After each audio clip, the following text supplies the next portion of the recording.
Good morning, everyone. Nice to see you here. We are really thrilled to have my colleague and friend, Rabbi Doug Cohn, who's going to be presenting this morning. This is Ron Fox and Ida Fox. And I'm going to ask people to please mute themselves so we don't have background noise or conversations. If you don't mind, I can help you with that if you need it. Thank you. So right now, probably for the foreseeable future, Rabbi Doug Cohn is serving as the spiritual leader for Temple Beth Jacob in Newburgh, New York. Previously, Rabbi Cohn served for 5 years as a rabbinic transition specialist, and he led several such synagogues in San Pedro, California, in Birmingham, Alabama, one of the largest congregations in the South, in Boston's western suburbs, and in Nyack, New York. Congregants from Riverside know him as having served Congregation Emmanuel in San Bernardino and Redlands for 13 years. And there he steered the congregation through a relocation, capital campaign, and construction program. Concerned with social justice, community relations, and Israel, Rabbi Cohn served for 8 years on the Reform Movement's National Commission on Social Action, and he was a member of the National Board of ARTSA, the Association of Reform Zionists of America.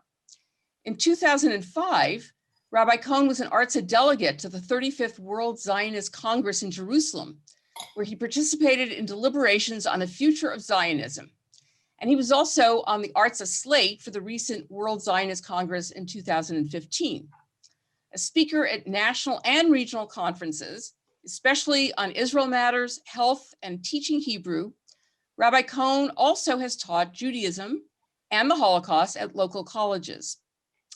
Rabbi Cohn graduated from Antioch College in Yellow Springs, Ohio in 1981, and he received his master's degree in Hebrew letters from the Hebrew Union College in Los Angeles in 1985. He was ordained at Hebrew Union College in Cincinnati in 1987, and from there he also received an honorary doctorate in 2012. He's published numerous articles in the press and Jewish scholarly and general periodicals in his academic interest, American Jewish history, and has written several feature series on his frequent travels to Israel and to Europe. After his own diagnosis and treatment for cancer in 2004, Rabbi Cohn focused on writing and teaching about Judaism and health. His first book on Judaism and cancer was published in 2008 by the URJ Press. It's called Life, Faith, and Cancer, Jewish Journeys Through Diagnosis, Treatment, and Recovery. Since then, Rabbi Cohn has traveled broadly to speak on the themes of the book and to bring support to the Jewish and wider cancer communities. Also, Rabbi Cohn is a contributing author of the textbook World Religions for Healthcare Professionals. Rabbi Cohn's most recent volume, titled Broken Fragments, Jewish Experiences of Alzheimer's Disease Through Diagnosis, Adaptation, and Moving On, was published by the URJ Press in 2012, and it was also nominated for the National Jewish Book Award. Rabbi Cohn is the father of 2 children, Benjamin and Elena. He resides in Beacon and is lovingly engaged to his fiancée, Susan R.S. Wertheim, who is sitting with him today. So, Rabbi Cohn, we absolutely are so thrilled and privileged to have you here with us, and I will give you the floor. Well, good morning or good afternoon, depending upon which time zone you might be in. It's a delight to be with 2 of my favorite California rabbis,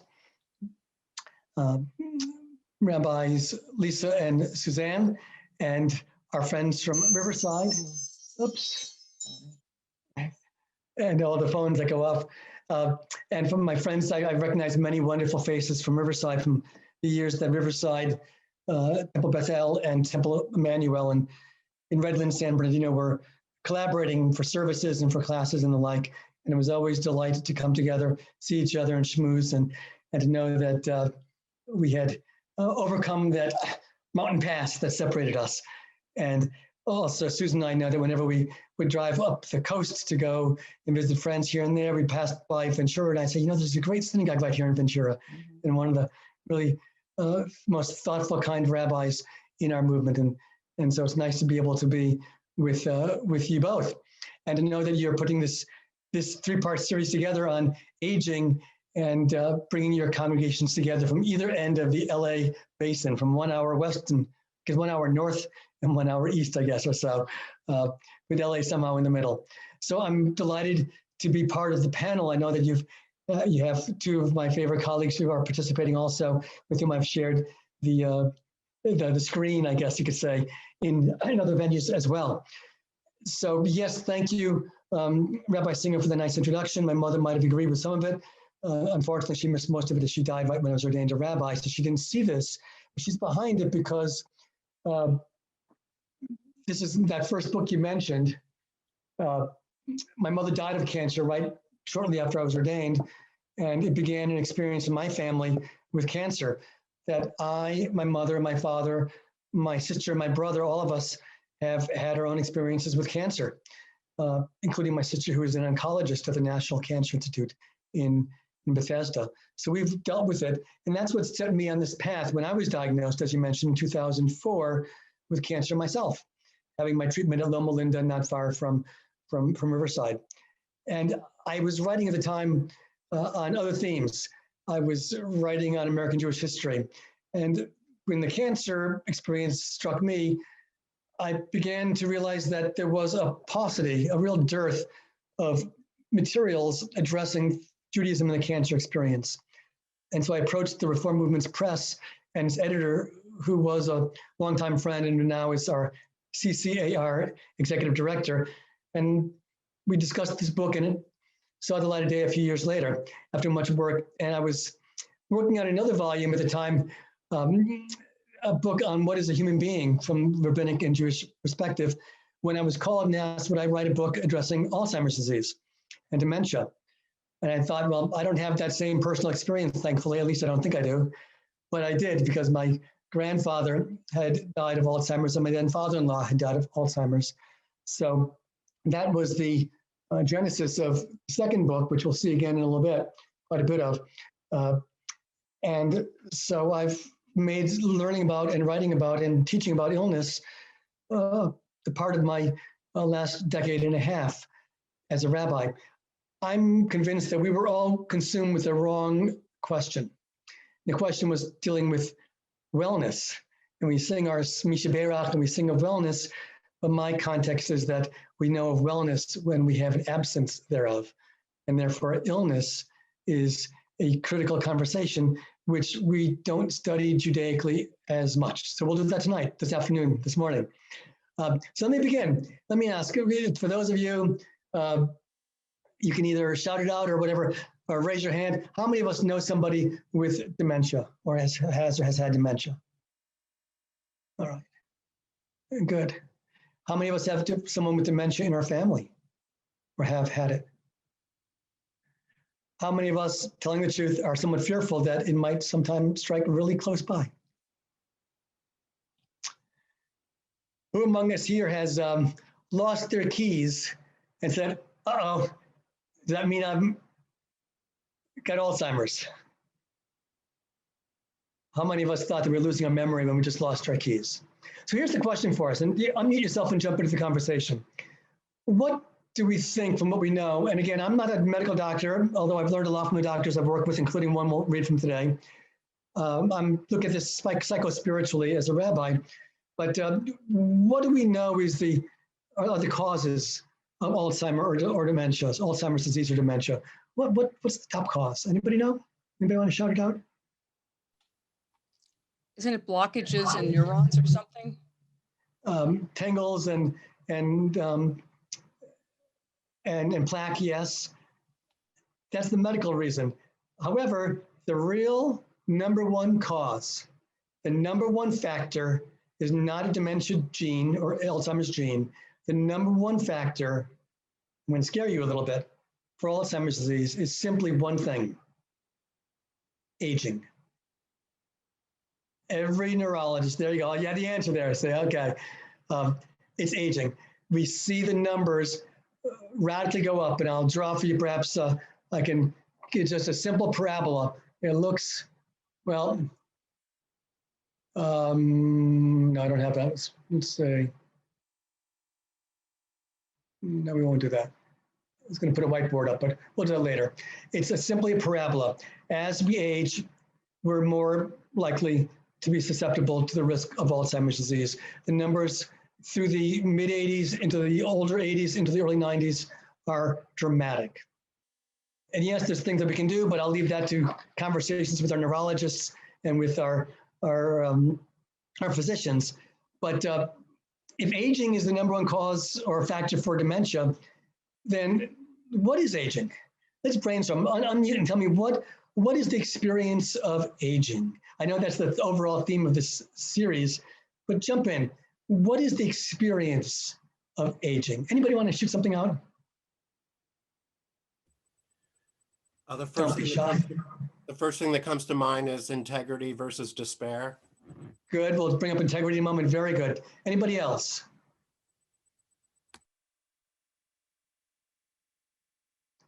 Do I have to brainstorm by myself?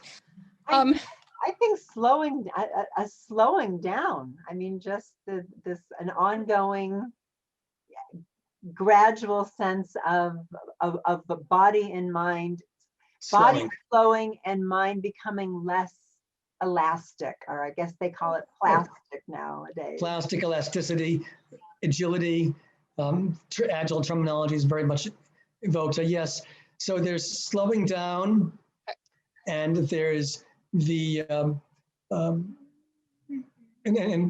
other ideas. I would add pain. A lot of pain in your body that you didn't even know was possible. Pain, good. Physical pain, good. What else?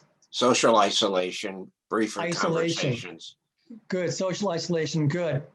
What else? How about opportunity? Aging does give us the opportunity to do things that we didn't do before, such as taking it slower. I was going to say lack of purpose a lot of times for people who Sometimes are older. lack of purpose. Freedom also. There's some positive elements that we are not tied down to those things that once tied us down. However, you may or may not agree, but I'll throw it out. One of the most common descriptors for the experience of aging is loss. Loss. And when we think of loss, we think of loss of mobility, independence, agility, as we mentioned, virility, confidence, loss of future, because most of our life is now past. And then there's the concern for loss of past because of the concern of loss of memory, which is where I wanted to come to today. Memory. Let me ask another question, jump in on this. What is memory?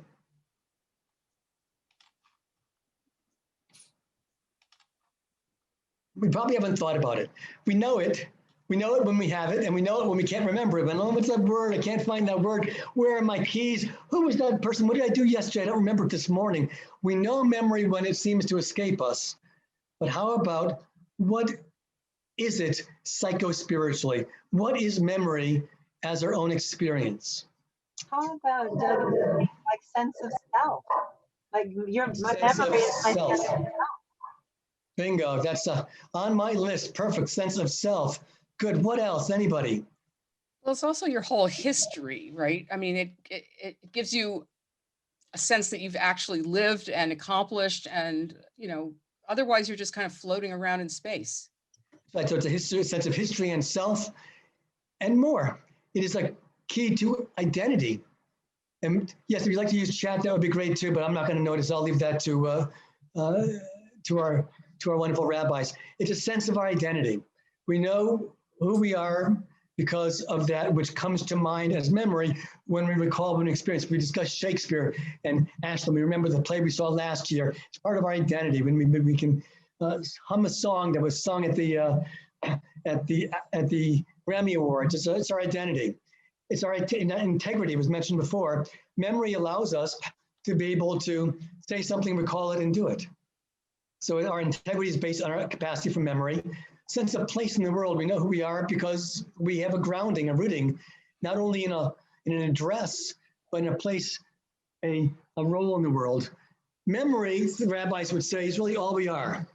All the tangible stuff can burn up in flames, and we know that because we've lived in Southern California. But memory is something which which surpasses that. Memory in my book, and we'll look at it in a moment. I say that memory is, this is my famous line in the book. I borrowed it from Capital One. Memory is the currency of the Jew.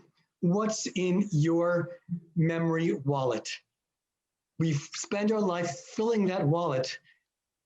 And then when we go to empty it, to pull from it later in our lives, we sometimes find that the wallet seems to not be as full as we thought it would be. Can I add one more thing? Please. It's also what allows us to function. Because I remember my father, who was 94 when he died, who was able to do all kinds of electronic things that I couldn't even do. When he lost his memory, he couldn't even use his flip phone. There you go. He was unable to do just about anything, watch TV, or, you know, because you can't remember what is this a phone? I don't know what it is, you know. It's executive function. It's the loss of executive function, exactly. Activities of daily living, good. What I'd like to do now is I'd like to put on the screen a PowerPoint with some texts from the book. I'm going to invite us to read them. And believe me, I'm not looking to sell the book.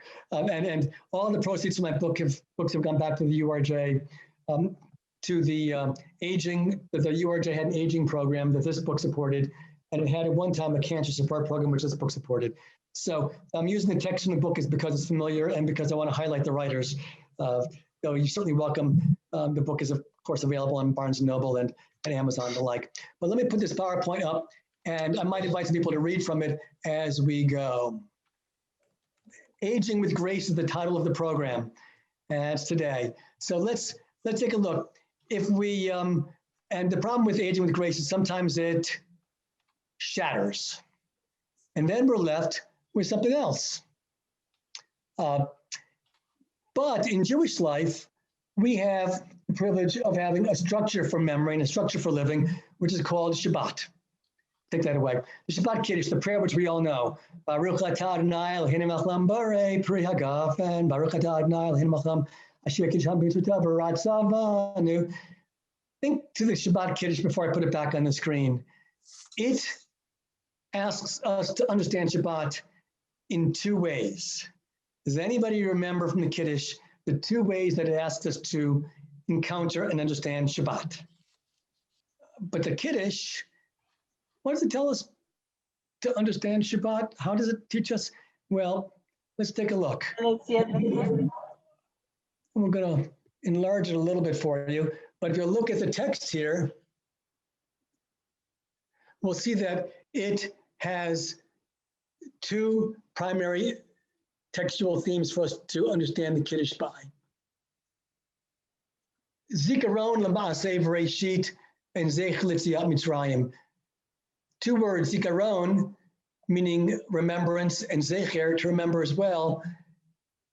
And if we look at the English, Shabbat is a reminder of the work of creation and a recollection of the Exodus from Egypt. The two things that we're supposed to do on Shabbat is to recognize Shabbat as a mechanism, an experience, and a tool for memory. So every seventh day, we live with the challenge, the charge to experience memory. So here's the question. What happens in Jewish life? What happens when memory becomes eroded? What happens when memory becomes difficult? What happens to the Jew when the Jew cannot function with memory as she or he did before? And that's the question which we want to raise. I'm going to bring 5 texts from this volume that each address an aspect of the memory experience. Let's take a look at, move this out of the way.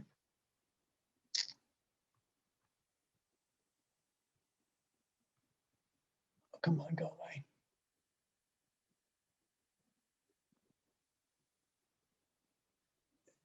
My volume again is broken fragments. I apologize for not being as clear there. It's clearer right here.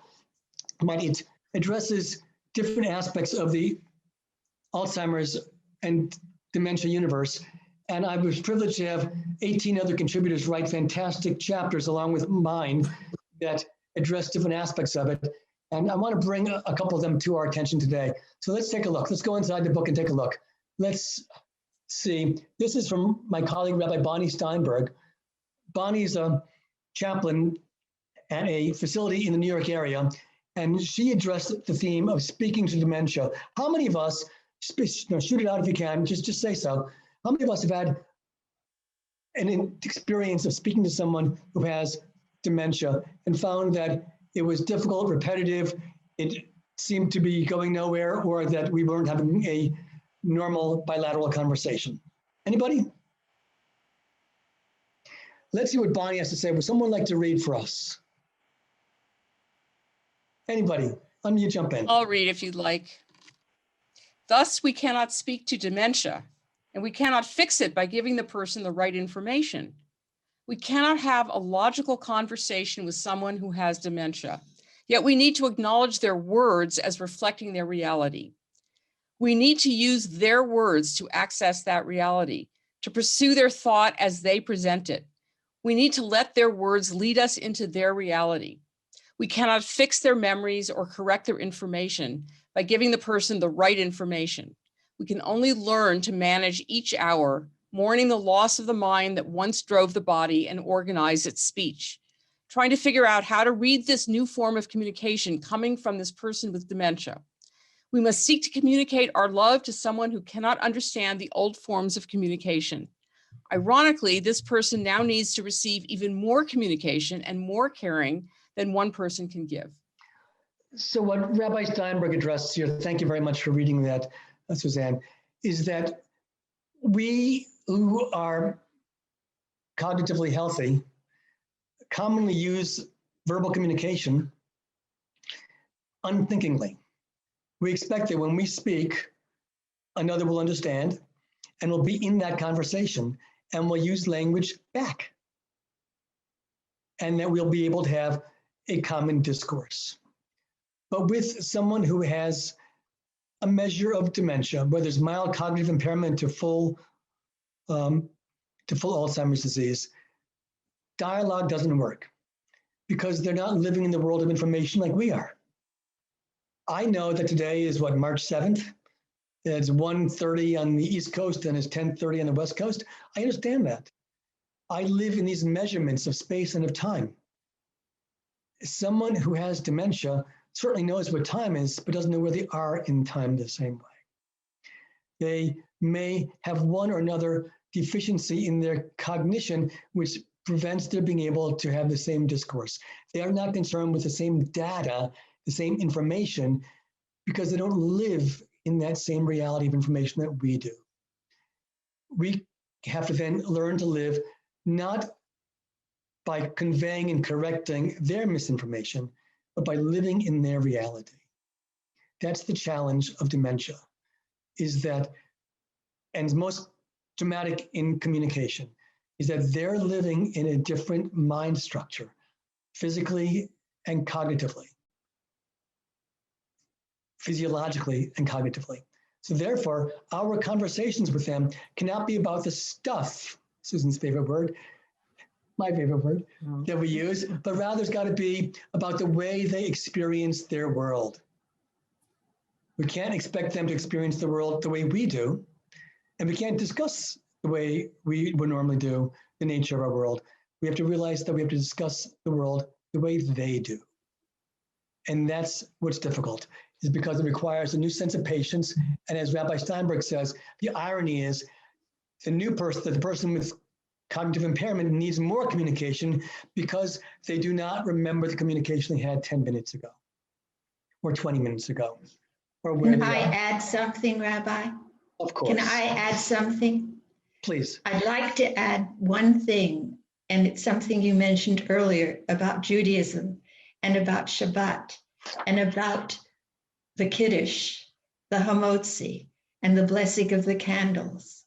Because even when someone does not know what's going on, if they're faced with that, Judaism brings back some memory. And I've had that experience with my husband. Yeah. And he would many times not be able to say or speak, but he could sing the Kiddush and he could even say the blessing over the challah. Not always, but Judaism and some of this memory, and I think it's something you alluded to, about Judaism. And I just felt that it would be good to add this. Not always true, but definitely something that I do every Shabbos now, even on my own. Do every Shabbos Kiddush, lighting of the candles. And I think, he's there. He's Well, gone Ruth, now. Ruth, you and I have spent wonderful time together too. And I lament I'm your sorry loss. to interrupt, but I just Yeah. wanted to stress that point that you made, even though Rabbi Steinberg said, they don't ever know what's going on. Most of the time that's true, but not She's always. not saying they don't ever know. I'll mute myself. So Ruth, let me add, we do know that for many cases with people with cognitive impairment, they do not have emotional impairment. And the aspect of music, especially I know the Cantor's on, is critical. Studies have shown that people who have not had a cogent cognitive conversation for a long time will experience music and be right in the musical experience because that is not remembered in the same place in the brain as is thought and information the same way. So music survives where a conversation might be lost. And in the book we discuss, one of my colleagues in another nursing home actually would do exactly what you said, sing the blessing, sing the prayers with the residents, and they who had been lost all week all of a sudden perked up and were apparently normal. It was the same thing with my father-in-law with Alzheimer's. He could not have a cogent conversation. I took him on the golf course. He could tell me how to hold a golf club because it was body memory, not cognitive memory. So to realize that there are different aspects to where and how we function. I don't want to get into the neurology of it, yet you bring up a very good point, Ruth, and that is the point of music and ritual as a means of giving stability to the one who's lost it. So let me then turn to my next voice here. This is, since we speak of music, my wonderful friend, classmate, and colleague, Cantor Ellen Druskin. Ellen, who works at the Hebrew Union College in New York, and who is one of the great musical teachers in our movement. She offered this, reflecting on her mother and on the role, indeed, of looking at how prayer functions to support us. Would somebody like to read a little bit longer? And it starts with prayer, just as Ruth offered, and see if someone, and then see what else, where she goes with it. Anybody would like to read for us? Yeah, I'll read. Thank you. Reverence for the unwitting wisdom from my mother that is still able to shine through often reminds me of the passage from the morning liturgy describing God as Hamchadesh bechol yom tamid ma'aseh v'reshit, the one who constantly renews the act of creation each day. This prayer, called the Yotzer Or, praises God for periods of light, yet does so without overtly mentioning any direct light source, such as the sun or the moon. As well, it acknowledges God as the maker of shalom, which I interpret as a state of complete balance over the course of lifetimes and universes. Good, bad, light, dark, everything that exists in the world, along with its complete opposite. The prayer continues, the land and all who dwell here are enlightened with great mercy. Finally, Yotzer Or acknowledges that creation occurs anew every moment of every day. The unraveling of my mother's memory and the inevitable frustration that comes with that loss have taught me a great lesson about making room for this constant process of recreation. My mother treats every mundane moment as something new. She's pleasantly surprised each time by the answer to a question that she has asked repeatedly. In the spirit of the Yotzer Or, I have tried, as her daughter, to spend minimal time mourning the loss of who my mother used to be, and more time appreciating, and it cuts off here for me. And honoring the spark that continues to shine through. So thank you. What Cantor Druskin realized, and she wrote about this struggle in her chapter until she reached this conclusion, was that she was getting very frustrated, even angered, that she'd be sitting with her mother and her mother would ask her, what's for lunch? And Ellen would answer. 10 minutes later, her mother would ask her, what's for lunch? And Ellen would answer. And then 10 minutes later, her mother would ask, what's for lunch? And Ellen would say, I told you 10 minutes ago, and then answer. And 10 minutes later, her mother would ask, what's for lunch? And Ellen would become frustrated and answer with a tinge of frustration, if not anger, in her voice. until as her chapter unwinds and until she uses this beautiful text from the Yotzer Or to remind us that every day for all of us, God makes the world anew. Each time we wake up and we see the sunshine, we say our blessing that God has given us the new day. And so every day could be brand new. And somebody with Alzheimer's disease or dementia experiences that much more richly than we do, because for them, not every day is brand new, but it could be every hour has brand newness. And so what Ellen begins to realize here is that her mother is teaching her how to live in time. We live in linear time. All of us who know one day to the next and measure time, the person with Alzheimer's disease lives in immediate time. For them, time isn't a continuum linking yesterday to today to tomorrow, but it is the immediacy of the experience of now. And for those of us who remember, Susan and I chuckle about this from time to time, that great 1970s book, Be Here Now. We struggle to do that, to leave off all of the headiness and such and actually be in the now, be present as we try to do as clergy or as those who are praying. Imagine this, the person with dementia experiences the world that way. And those of us who have active, thankfully healthy minds have to find a way meditatively or whatever tools we use to turn off that mental interruption to find the immediacy of now. So what Ellen teaches here is that the person with dementia can't be expected to know what happened 10 minutes ago or what will happen 10 minutes hence. Rather, they can teach us to live in now if we're willing to allow that to shine through. That's what she learned in using the Yotzer Or as her teaching. And it allows us a new window into the person with dementia. We struggle to try to get them back into the system of time, just like we struggle to get them back into the system of language and communication. But they're in a different system. We can't ever get them back into that system because the systems are faded and lost. And more than that, the experience of dementia is a plateau, of falling to another plateau, of falling and more lost to another plateau and on. And the plateau that was behind them is forever behind them. And so we can't bring them back. We can only be with them where they are. And that's one of the most difficult tasks that we face as Jews, because we live in time, from Shabbat to Shabbat, as Ruth reminded us, and as people who organize our day by whatever our phone tells us we have to do next. But the person with dementia, they're blessed to have the privilege of living in now. Let's turn to a West Coast teacher. Rabbi Ron Anderson is a neurologist at Cedars-Sinai in Los Angeles, and I think he's also at UCLA. He's one of two neurologists who wrote beautiful Judaic chapters for the book. Each of them wrote wonderful midrashim. The other's a neurologist who's head of neurology at behavioral neurology at Henry Ford Hospital in Detroit. And Dr. Anderson, I could have asked him the question, who was the first person in the biblical text to have dementia? And he gives it away. It's Isaac. Let me read the text at the top and then see if someone would read Dr. Anderson's text. He cites Genesis. And you may remember the story. This is just after the text of Jacob stealing the birthright from Esau, and Jacob's going to have to flee, and he tries to get the blessing as well. And look what happens.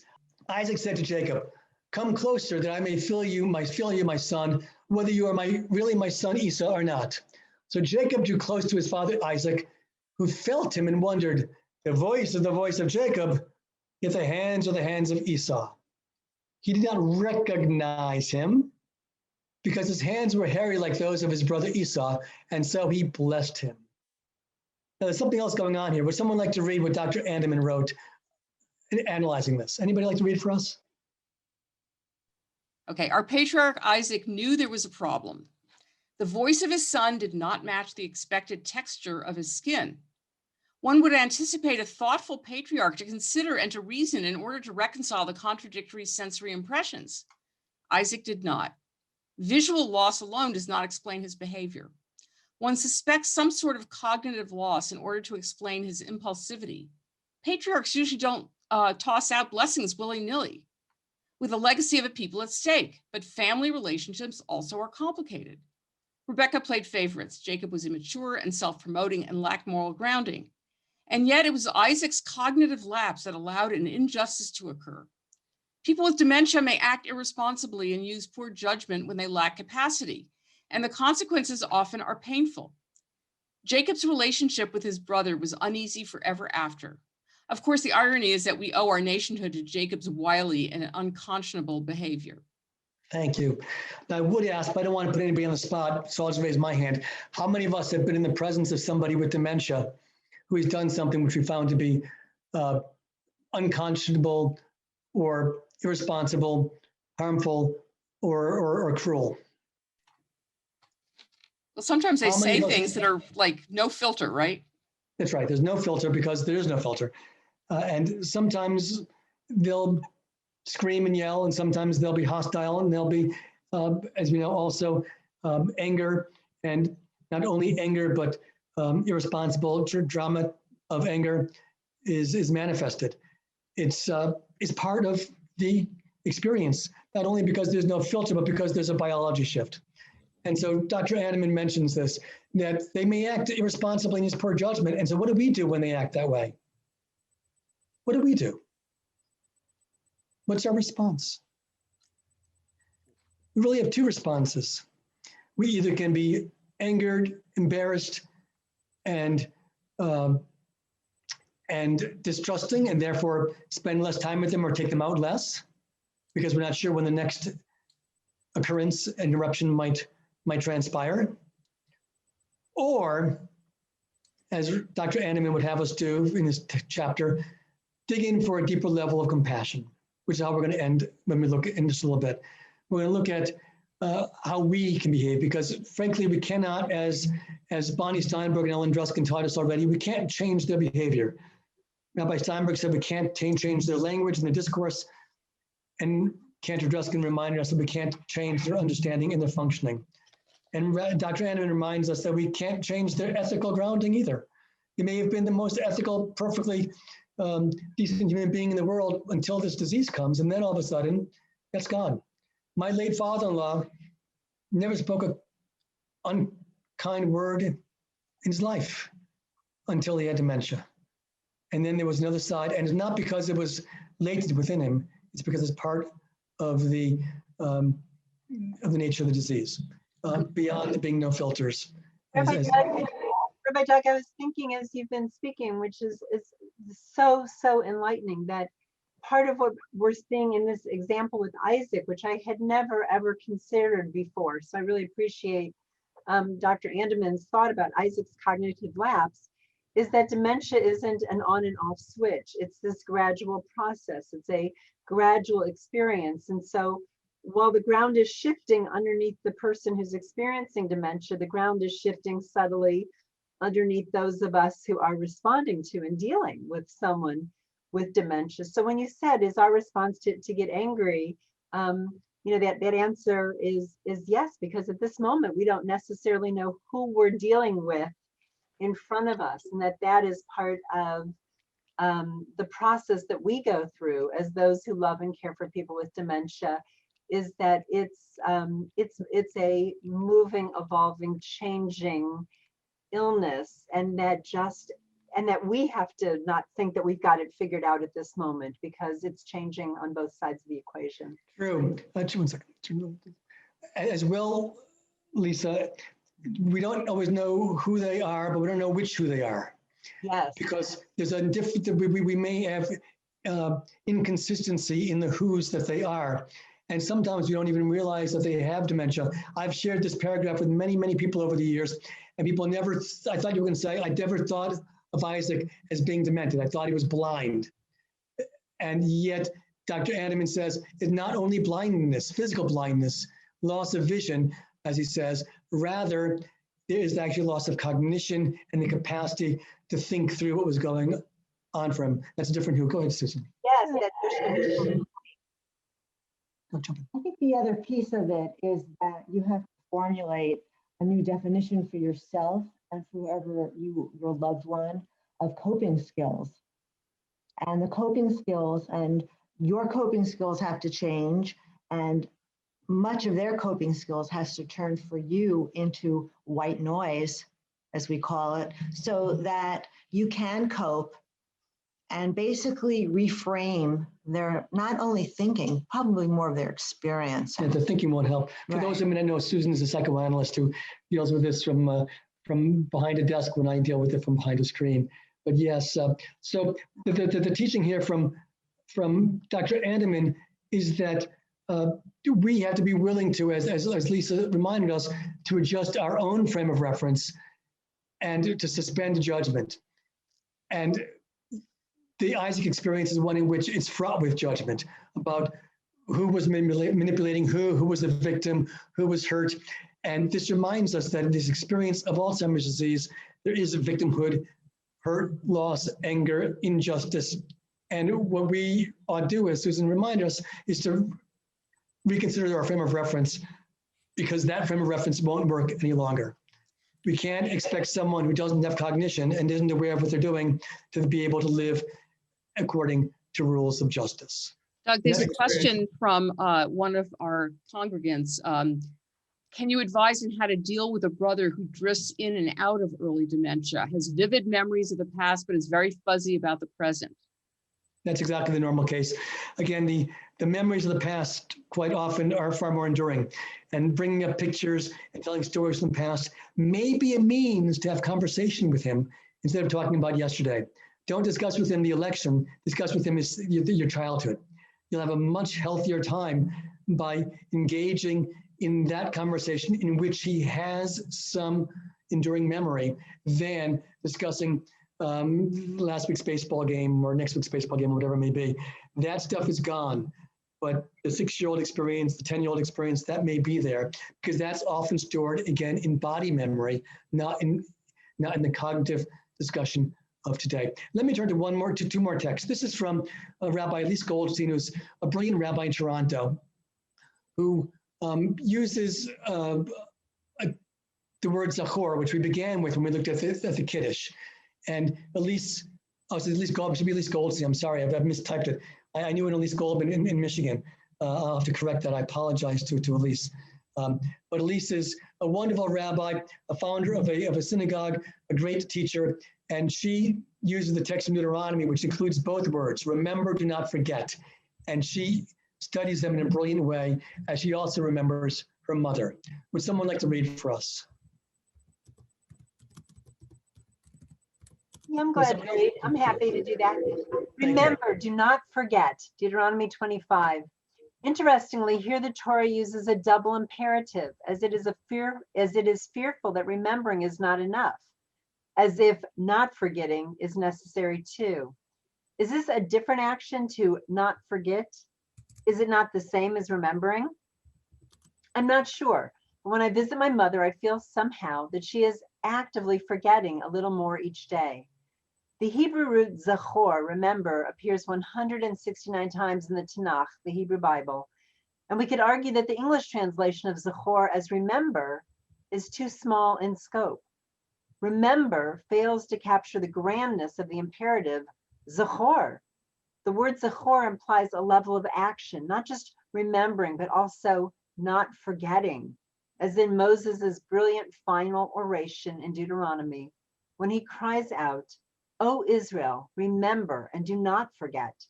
It is a kind of holy refrain, like a parent's cry.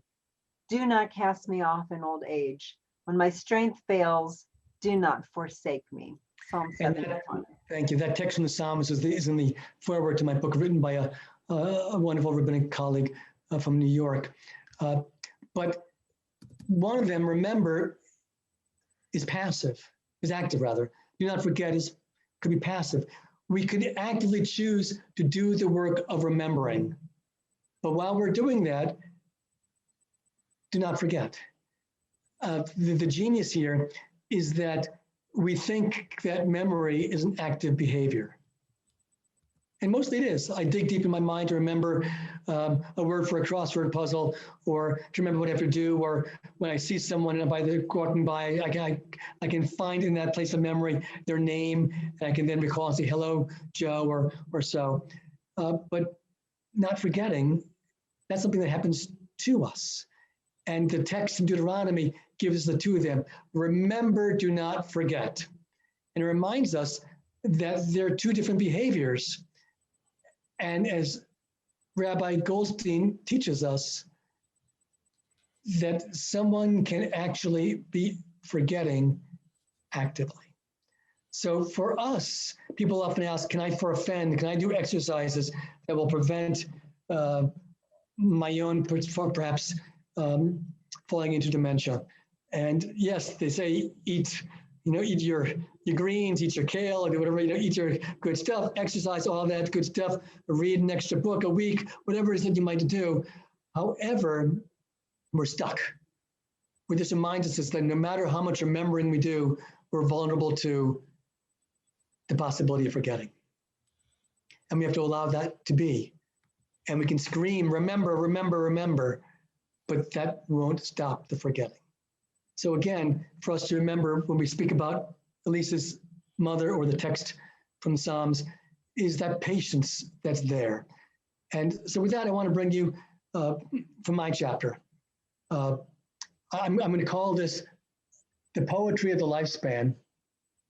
And there are two pieces of poetry I want to bring up. One from Jewish text, Pirkei Avot, the great teachings of the fathers, and I'll read it for us, of the sages, the mothers.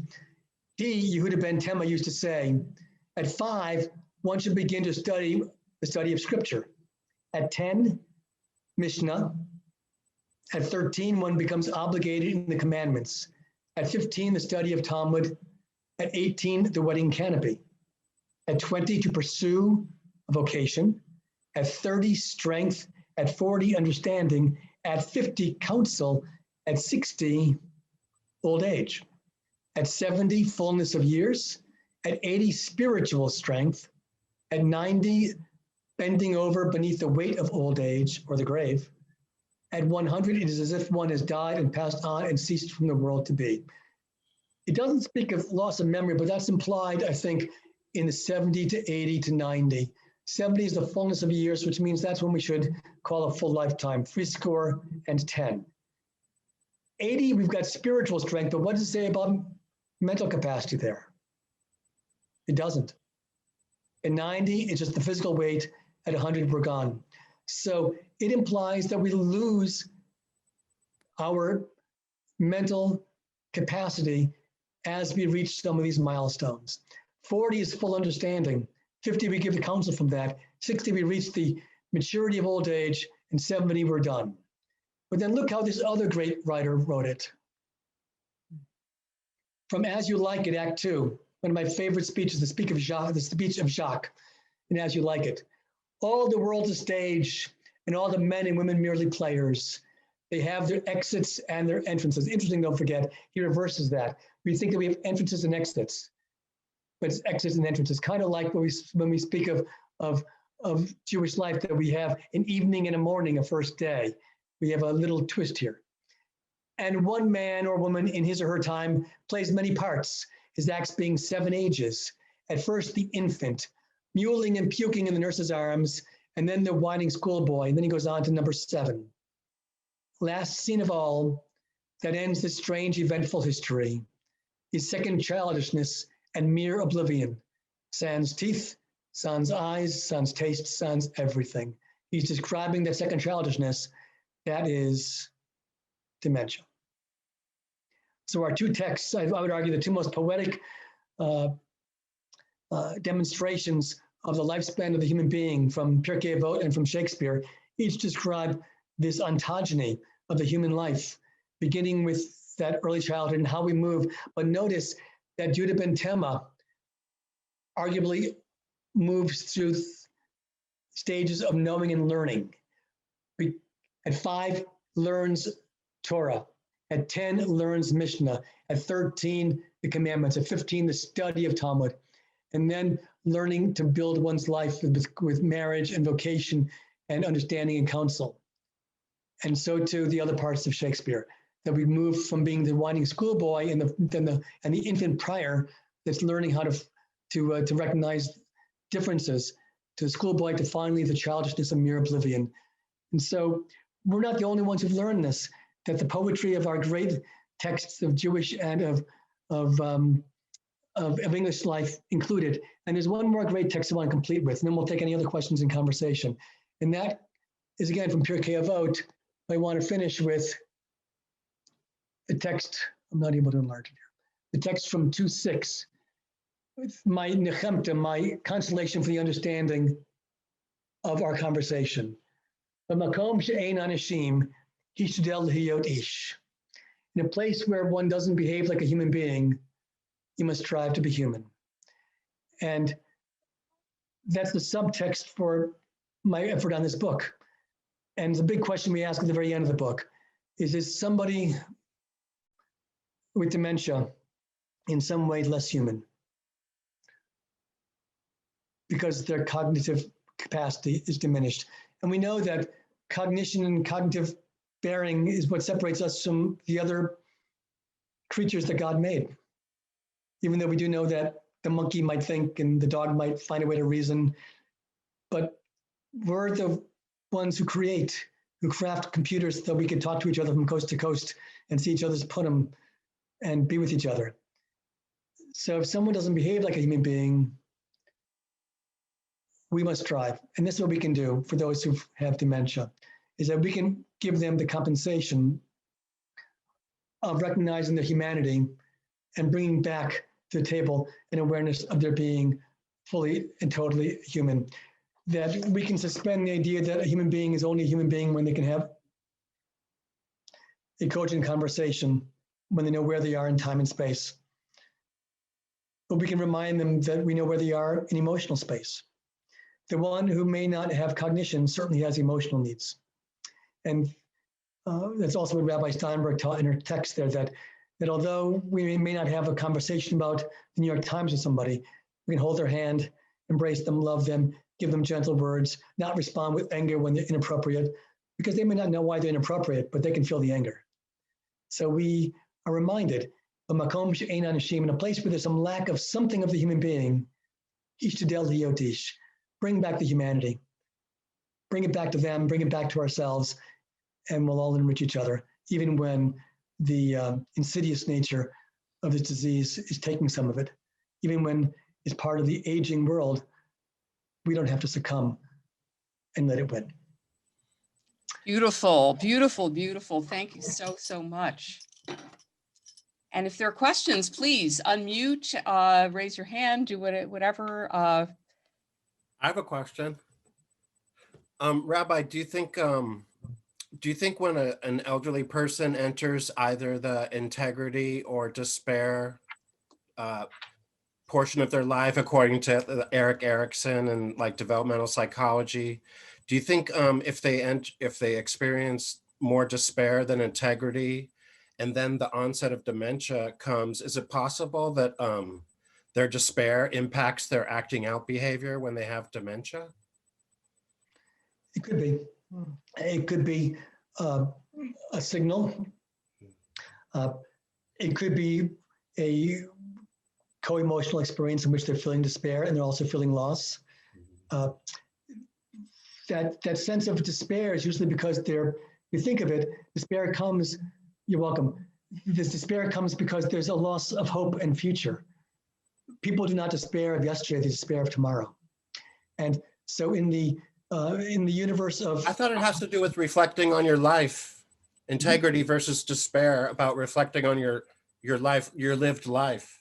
True, but the one who's reflecting on their life is reflecting on their life looking back at yesterday, but also with a sense that there is a place to hold that reflection. When those memories are eroding, then one cannot have remorse or despair over what was or what wasn't, and one also loses a sense of having an opportunity for repair, for renewal, for expression in tomorrow. So despair then becomes perhaps a signal of this moment. Because once one enters into cognitive impairment, that begins to dissipate, both the integrity and the despair. One is left with emotional integrity as opposed to cognitive integrity. One can be caring and loved and loving, but doesn't sometimes remember with whom they're sharing that experience. You want to say something? Well, if you know what the developmental task is of someone at a certain age, and you see the developmental task slipping, you stay away from the words. And you, in a sense, as I said before, you find the emotions and the memories to replace what you know and sadly know should be the developmental task of someone who's in their 70s or 80s. So it's like we have to reformulate because the patient already has lost so much. So we have to reformulate to keep the humanity in ourselves and in them. I had a slight issue with you saying you can't have a dialogue though, because my mom just passed and she had dementia. It progressed over a year or so, or 2 years, 3 years. And I could keep her on the phone for a half an hour because I would respond, I would decode what she's saying to me. Like if she began her sentence structure was still intact, but she would make up words frequently.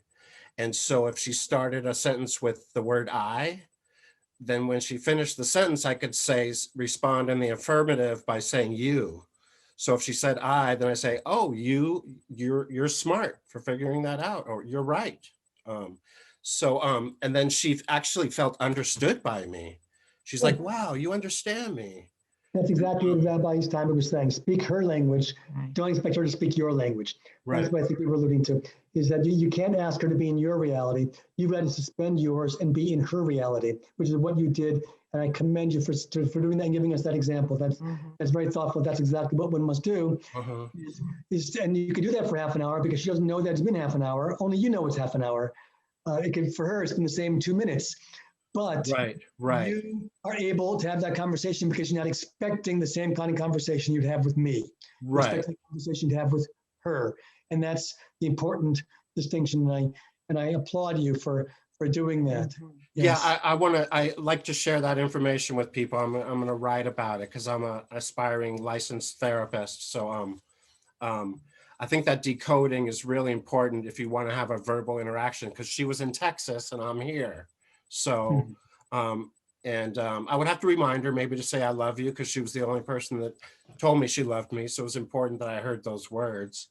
And so sometimes I would have to remind her, don't you want to say it back? I love you back, or something like that. But she couldn't answer simple questions. She would hear a completely different question. So I listened carefully to the answer, and you can decode it and respond in a way that they think you understood them. And let's remember, for them, quite often, the exchange, the back and forth of question and answer is not important. What's important to them is the exchange of experience and emotion.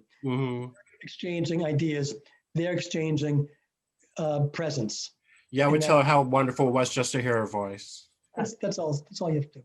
Doug and Susan, I want to thank you for such an incredibly rich hour of information. I have to say that personally, you've helped me reframe so much in the way I think about dealing with people with dementia. I want to stop a moment before we thank you. I'll just see if there's anyone else who has another a comment or a question, perhaps, that's with us.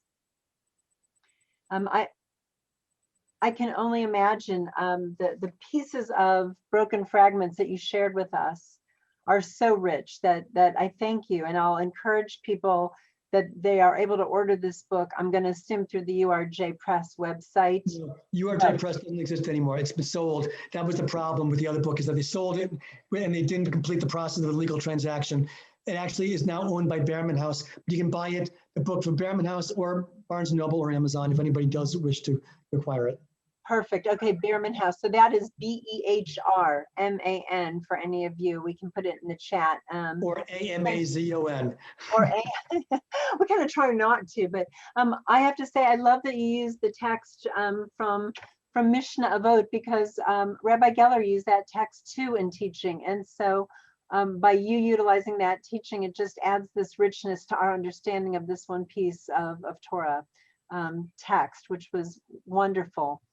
I was thinking as you were both speaking that without dementia, part of the richness of aging, I think for most people, is that we spend more time thinking about our past than perhaps maybe we spend time with our present and our future. But I think that for many people, as we age, with wisdom, we spend more time reflecting back on our parents and on our grandparents and on their world and on what they faced and the challenges that they went through. We understand it differently by virtue now of our own age. I think that that's a healthy part of wise aging. And so I just was thinking of that beautiful bridge between talking about the reality that for many dementia patients, it is remembering their past and their history that is the way to connect with them. They can't remember yesterday, but yet they remember their childhood. And so there's still something, it just struck me in such a beautiful way that that's a very natural and normal part of aging as well. And that can be that beautiful bridge between growing old, those of us with dementia, those of us without dementia, to continue to build that bridge back to our history.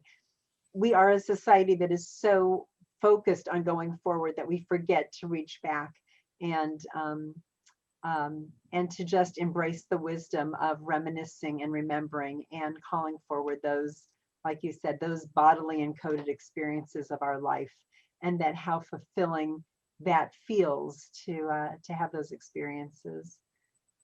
Thank you so much for your teachings this morning. We want to thank everyone from Temple Beth El and from Temple Beth Torah for being with us. You've given us a wonderful framework to come into dealing with those who have dementia, not like this, not forcing them to come into our world, but for us to be able to come alongside them and come into their world.